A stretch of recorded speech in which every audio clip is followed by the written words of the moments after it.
4월 6일 월요일. 어미양이 잃은 눈. 호주에서는 양을 많이 기른다고 합니다. 어느 날 한 목동이 언덕 위에서 양 떼를 지켜보고 있는데 독수리 한 마리가 쏜살같이 내려와 새끼 양을 채가려 했습니다. 어미양은 독수리와 필사적으로 싸웠고 결국 독수리는 포기하고 날아갔습니다. 목동이 달려갔을 때 어미양의 두 눈은 독수리에게 쪼여 피를 흘리고 있었습니다. 그 사이 새끼 양은 어미의 네 발 사이에 들어가 얼굴을 엄마의 발에 비비며 평온히 쉬고 있었습니다. 어미의 눈이 어떻게 되었는지도 모른 채였습니다. 목동은 한동안 그 자리를 떠나지 못했습니다. 눈을 잃으면서도 새끼를 지켜낸 어미양과 그 사실도 모른 채 평온히 쉬고 있는 새끼양의 모습이 마음에 깊이 박혔기 때문입니다. 예수님은 우리를 위해 눈보다 더한 목숨을 바치셨습니다. 그런데 우리는 종종 그 희생을 잊고 그분의 품 안에서 아무 일도 없다는 듯 편안하게 지냅니다. 부활의 기쁨 뒤에는 십자가의 희생이 있었습니다. 오늘 우리를 위해 모든 것을 내어주신 예수님을 다시 한번 기억하십시오. 그분의 사랑은 오늘도 변함없이 우리를 감싸고 있습니다.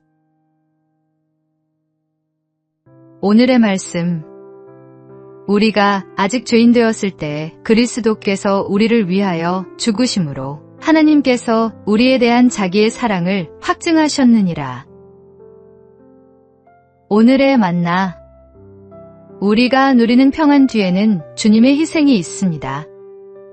그 사랑을 기억하며 오늘 하루를 감사함으로 살아가십시오.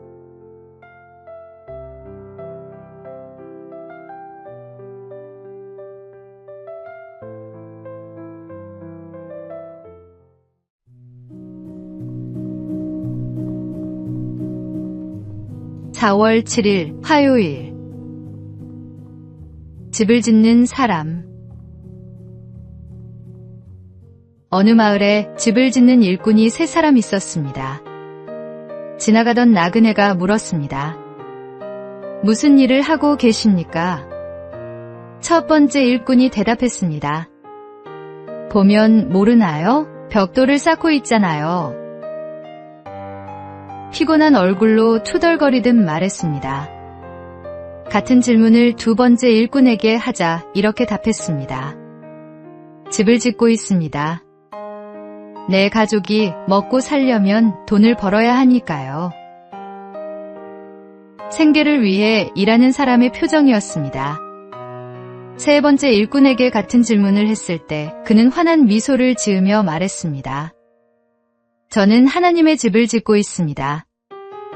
이곳에서 사람들이 하나님을 만나고 위로를 받고 새 힘을 얻게 될 것입니다. 제가 쌓는 이 벽돌 하나하나가 하나님께 드리는 예배입니다.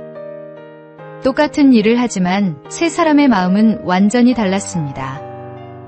하나님께서 함께 하시지 않는 일은 아무리 열심히 해도 결국 헛됩니다. 그러나 하나님과 함께하는 일은 작은 벽돌 하나를 쌓는 것조차도 영원한 의미를 갖습니다. 오늘의 말씀.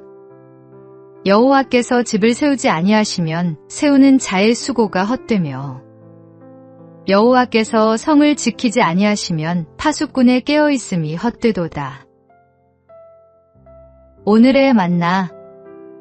오늘 하는 모든 일을 하나님께 드리는 예배로 여기며 기쁨으로 감당하십시오.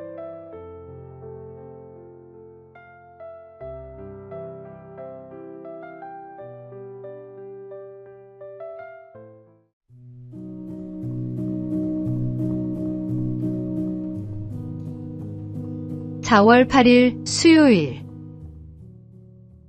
먼저 비워야 채울 수 있다. 한 음악가가 제자를 가르치기 전 반드시 이렇게 물었다고 합니다. 전에 음악을 배운 적이 있습니까? 배운 적이 있다는 사람에게는 수업료를 더 받았고 처음이라는 사람에게는 오히려 낮춰주었습니다.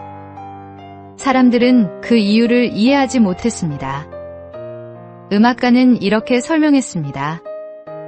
이미 배운 사람에게서는 먼저 잘못 굳어진 것들을 걷어내야 합니다. 그것이 새로운 것을 가르치는 것보다 훨씬 더 힘든 일입니다. 한번 몸에 밴 습관은 의식조차 하지 못한 채 반복됩니다. 내가 옳다고 믿어온 것들이 오히려 새로운 배움을 가로막는 벽이 되기도 합니다. 겉에 입은 낡은 옷을 벗고 새 옷을 갈아입기는 쉽습니다. 그러나 마음속 낡은 습관과 편견을 벗어내기는 훨씬 어렵습니다.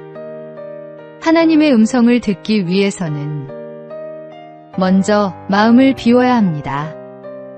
찌꺼기를 걸러내는 데 필요한 훈련은 기도와 찬양과 말씀 묵상입니다. 오늘 하루 내 안에 굳어진 것들이 무엇인지 돌아보고 하나님 앞에 내려놓는 시간을 가지십시오. 오늘의 말씀. 누구든지 그리스도 안에 있으면 새로운 피조물이라 이전 것은 지나갔으니 보라 새 것이 되었도다. 오늘의 만나. 하나님은 비어있는 그릇을 채우십니다. 오늘 내 안에 낡은 것들을 내려놓고 새로운 은혜를 맞이하십시오.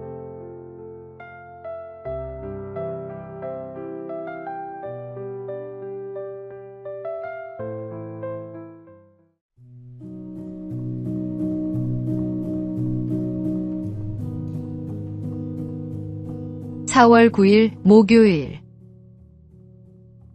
꾸준함이 가장 강한 힘이다. 2026년 밀라노 동계올림픽에서 한국 선수단의 첫 메달을 안긴 주인공은 스노보드의 맏형 김상겸 선수였습니다. 스노보드 남자 평행대회전 결승에서 은메달을 목에 건 것입니다. 중학교 시절부터 스노보드를 탔던 그는 2014년 소치 올림픽에서 한국 선수 최초로 스노보드 종목에 출전하며 큰 무대의 문을 두드려 왔습니다. 그러나 오랫동안 메달과는 인연이 없었습니다. 이번 대회에서도 기대하는 사람은 많지 않았습니다. 그랬던 그가 30대 중반에 접어들어 서서히 결실을 맺기 시작했습니다. 결승에서 당당히 은메달을 따낸 뒤 그는 말했습니다. 스노보드는 제 인생이에요. 꾸준히 하다 보면 더 좋은 결과가 있지 않을까요? 신앙의 길도 다르지 않습니다. 지금 당장 눈에 보이는 열매가 없어도 포기하지 않고 한 걸음씩 나아가는 사람에게 하나님은 때를 따라 응답하십니다.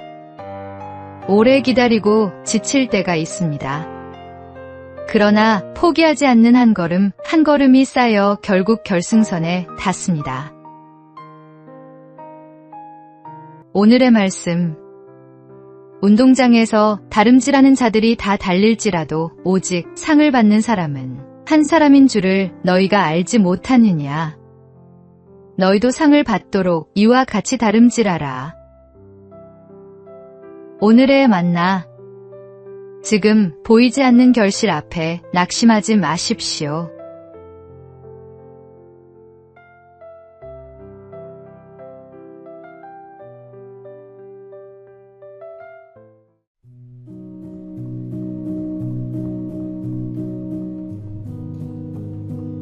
(4월 10일) 금요일. 보이지 않아도 계십니다.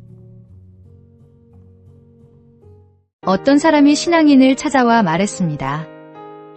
당신들은 하나님 이야기만 하는데 도대체 그 하나님이 어디 있습니까? 가르쳐 주시면 나도 믿겠습니다. 신앙인은 그를 밖으로 데리고 나가 태양을 가리키며 말했습니다. 저 태양을 똑바로 한번 보십시오. 그 사람은 잠깐 쳐다보다가 소리쳤습니다. 어떻게 태양을 똑바로 바라볼 수 있단 말입니까? 신앙인이 말했습니다. 하나님이 만드신 태양조차 바로 볼 수 없으면서 어떻게 위대하신 하나님을 눈으로 볼 수 있겠습니까? 그 사람은 아무 말도 하지 못했습니다. 증거를 보여달라고 찾아왔지만 정작 눈앞에 태양조차 똑바로 바라볼 수 없었습니다. 보려 해도 볼 수 없는 것이 있다는 사실을 그는 그제야 몸으로 느꼈습니다. 누구든지 하나님의 살아계심을 의심할 때가 있습니다. 눈에 보이지 않으니 없다고 여기기 쉽습니다. 그러나 바람은 보이지 않아도 나뭇잎을 흔들고 중력은 보이지 않아도 우리를 땅 위에 세웁니다. 하나님도 마찬가지입니다. 눈으로 직접 뵐 수는 없지만 그분이 지으신 세상 곳곳에 그 흔적이 가득합니다. 그분은 지금 이 순간에도 우리 모두를 비추고 계십니다. 오늘의 말씀. 믿음은 바라는 것들의 실상이요 보이지 않는 것들의 증거니. 오늘의 만나. 보이지 않는다고 없는 것이 아닙니다. 오늘도 우리를 향한 하나님의 손길을 느끼며 감사하는 하루를 보내십시오.